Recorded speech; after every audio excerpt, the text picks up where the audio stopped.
Hi everyone, welcome to Talis Founder Spotlight Series. We're excited to have today Sophie Hill, founder and CEO at Threads. We're going to hear a bit about Threads' mission, how the company has coped with COVID-19, and some of Sophie's wisdom on her journey as a founder and CEO. Sophie, it's great to have you with us today. Could you kindly introduce yourself and Threads? Hi Beatrice, yeah, great to be with you today. So I'm Sophie, I'm the founder and CEO of Threads. Could you tell us a bit about Threads' mission and actually what inspired the initial idea? So Threads' mission, we are really about delivering a new wave of luxury retail to the next generation of consumer. And we believe that the personal shopping element is a very important part of delivering this. So we are a business that really is about building a platform that allows personal shoppers to really deliver a very bespoke and personalized luxury retail experience to our customers. And by doing this, we believe that this really is the future of luxury retail.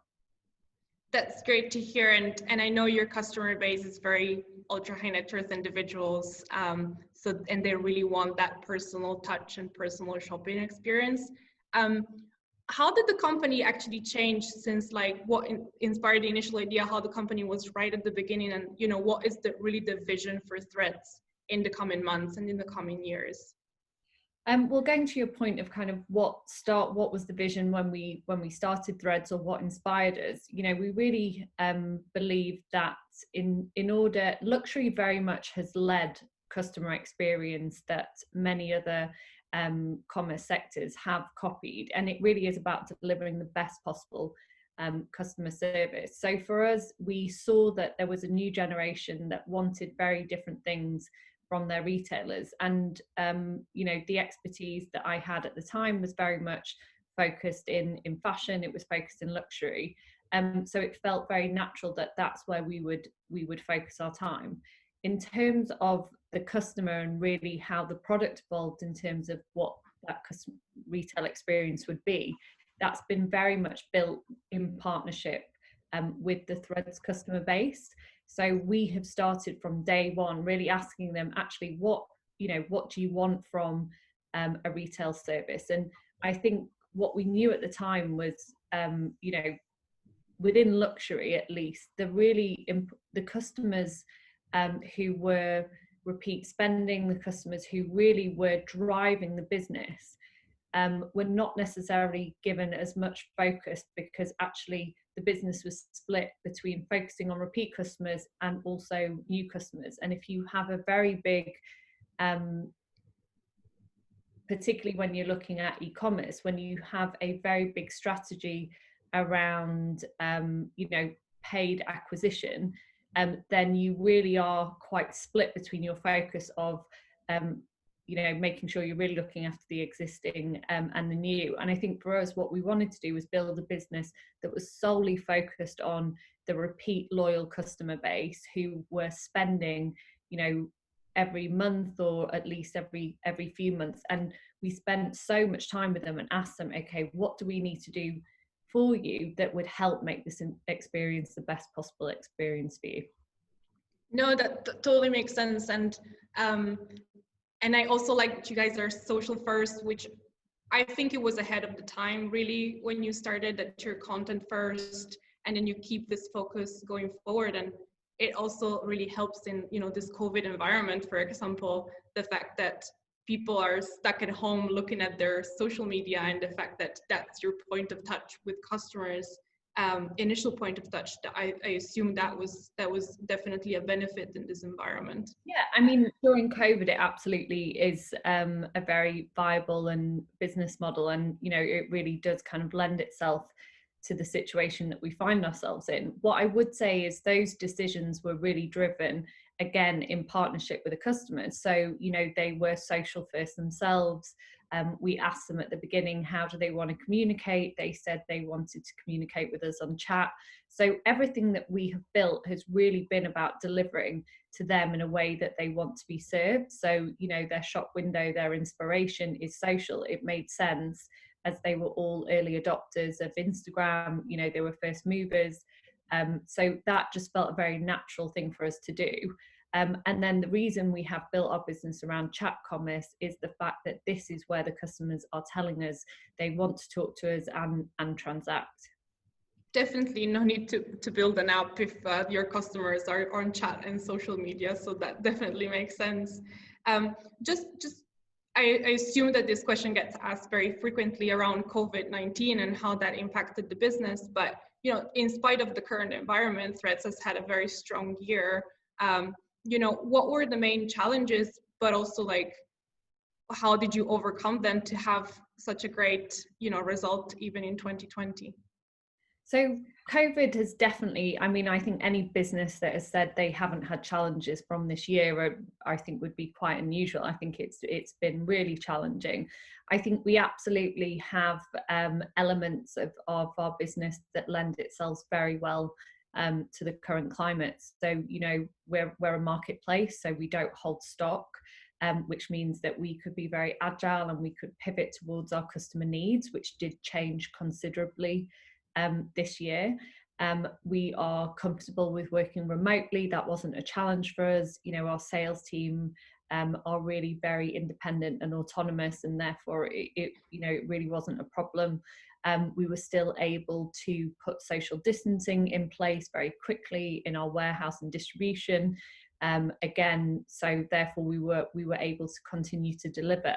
But what I would say is that I think most businesses have had to work probably, you know, 10 times harder to be able to get a strong result. And I think it's the fact that we have all, you know, you have had to be very, very agile. And if you wanted to be successful this year, I think speed of decision making, agility has been absolutely critical. I mean, we, you know, even in terms of a business, making sure that you are fully funded through this year, making sure you've got contingency plans, making sure that you're making the decisions that are really right for your team, that they, you know, they're going through a lot individually, as everyone is this year, making sure that you're putting them first. So I think there's a hell of a lot of work that needed to be done to be able to get the results that we had. And I think one thing we did well is we moved very, very fast, and we have been very, very agile throughout this year. No, for sure. I actually religiously follow Thread Styling Instagram account, and for me, I actually noticed that there was a lot of agility in how you switched the content strategy, for example, from, you know, maybe events and gowns to maybe more leisure and contemporary clothing. So it was actually visible also on the content side. You know, all of a sudden we had no studio for a few months. I mean, now we're in a much better position where we understand how to keep the team safe, how we're able to go back into the studio. But in that first wave, we really didn't know as much about what was happening as we do today. So I think, we flipped into a model where our creative team were making content at home, and that brought significant operational challenge. But I think they did an incredible job, and they made, really, they became the models, they became the presenters, they were doing things over iPhone, whereas usually they'd be working in teams of 6. So, there would be the videographer helping the presenter, position the camera. There was a lot of team collaboration, but it brought a considerable amount of challenge. But again, I think these were decisions that we did need to make quickly, and we had to find a way to continue to work when we were unable to be in the studio. Definitely. I want to slightly change topic and go more towards, since we talked about how you collaborated remotely, and maybe going more into employees and culture. And, for our founders, one of the main challenges for startups in general is really finding the right talent, and that can be really, really tough. So I know you've been doing some hiring also at the leadership level lately. So what really are the qualities that you look for, you know, for people that come and work for Threads?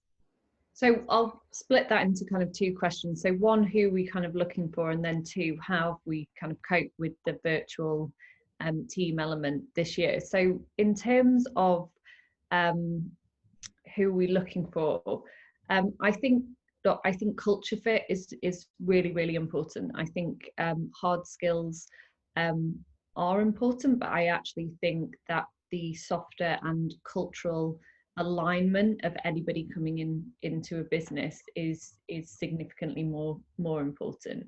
I think that you need to build a recruitment framework that really helps people identify that they are the right fit for the role. And I think, look, I believe I really am a huge believer in people, and that, and you know, anyone can do incredible things if they really set their mind to it. But I think jobs come down to the right fit.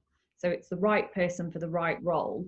And that is the most important thing to spend time on. It really giving the individuals as much information as you can about the role and about the culture and about the expectations helps them decide as well if this is what they want to do, and equally helps us as a business decide if this is the right person for us. So, you know, we have been a fast-growing growth company.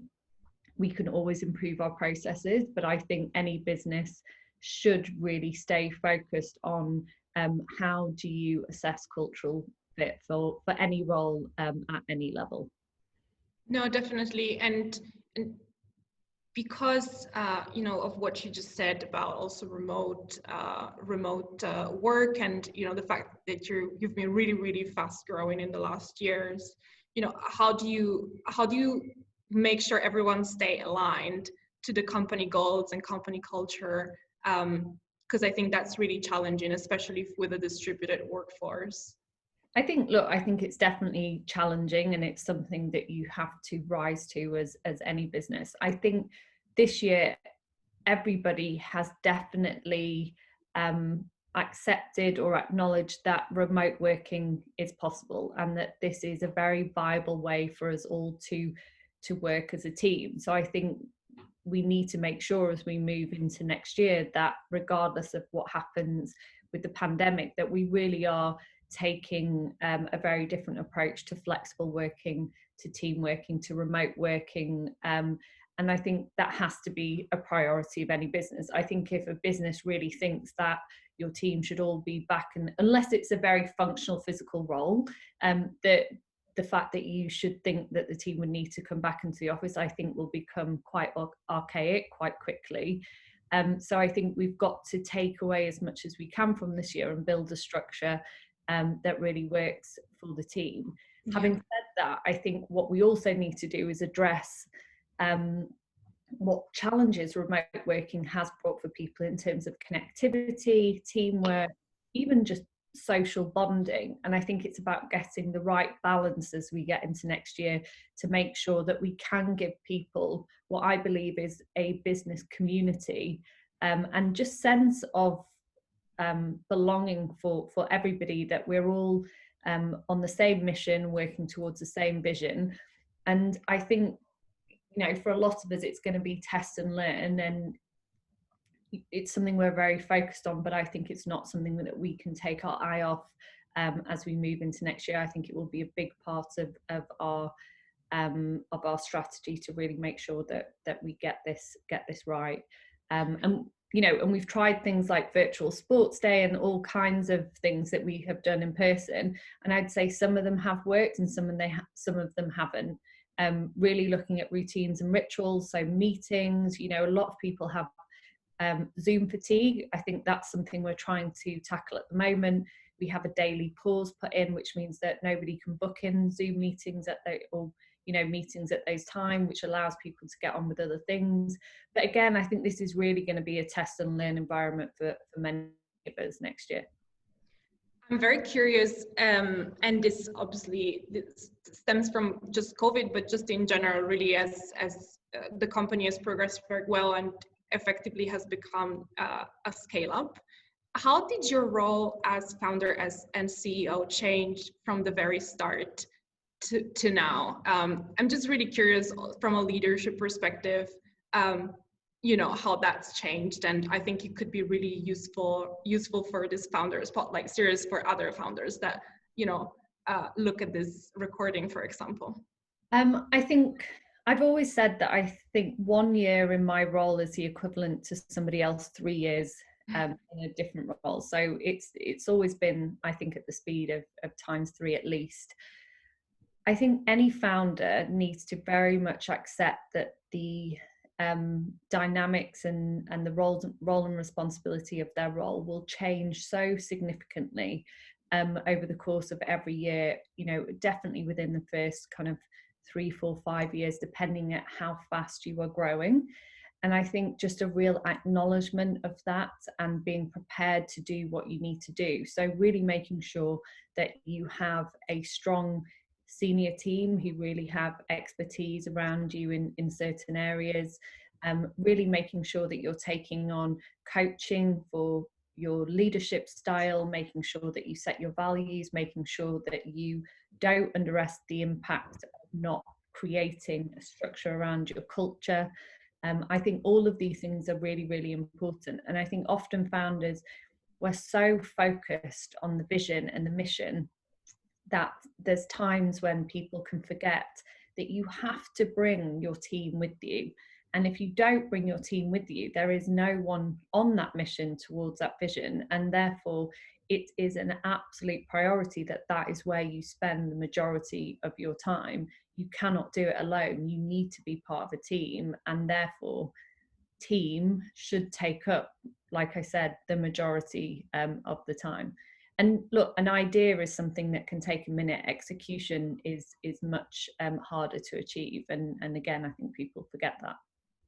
I like your answer, and actually it reminds me of an interview with the founder of Spotify that said exactly the same. And actually has leadership style that it's even like a bit too extreme, in that he just like rolls into the office at like 11 a.m. and then leaves his management team to do a lot of the stuff, and he just thinks about the strategy and the vision in like the next 10 years. But I think that makes sense. Like obviously when you manage 300 employees and many millions of revenue, you can't just be in the day-to-day, and you need to bring the team with you. So I think that makes a lot of sense. And perhaps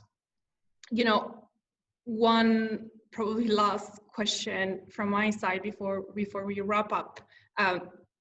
Founders also typically have a very hard time switching off and really they're just day and night into their job. So I guess like my question for you is how do you manage your time, and how can you actually force yourself to switch off, because that can be really, really hard. I think one of those things when you're at the beginning of your journey, I think it's understanding that time management is actually something that you should spend your time on. I think I definitely made all the areas of, working absolutely relentlessly day and night. Like you said, you're unbelievably focused and you are just driving what feels like a very big boulder up a very steep hill. So you're just going. But I actually think when you step back and you really, really think about what you are doing with your time, and you question every single thing that you're doing with your time and asking, is that the best use of your time? I think it's only at this point that you really can start to understand where you are best placed to serve the business. And being, completely exhausted, completely wiped out, yes, there will be times where you have to work, significantly more compressed time-wise. But actually, I think if you really think about this as a marathon and not a sprint, you can find effective ways to deliver for the business what they need without kind of really draining yourself to the point where of total burnout. And I found a few tools along the way, so it's not just time management, but I still make time to exercise, and I do believe in things like hypnosis and some other tools that I have that I really believe. And one thing about hypnosis that I really like, it's a tool that helps you decide what you are going to spend your time thinking about, and helps you understand that actually you have total control over what your mind is concentrating on. And we all know in this busy life that we are there's a lot of noise that happens in all of our heads because of the stimulus around us, and working, family, everything going on. And I think being able to understand that you have control over where you put your energy, in the same way that we all have control over where we put our time, I think these have been two very powerful things for me to help me kind of get that balance. That's fantastic. And I definitely second that. And if there's something that I try and do every day for at least 10 minutes, is just try and meditate. And that can really help to, back to what we were saying, that you can really know and like decide consciously what to focus your mind on. So I guess that's great. And we can see a lot of founders actually getting into meditation and more like a, I don't want to say philosophy, but really like getting more into that sphere of like, obviously, manage your mind.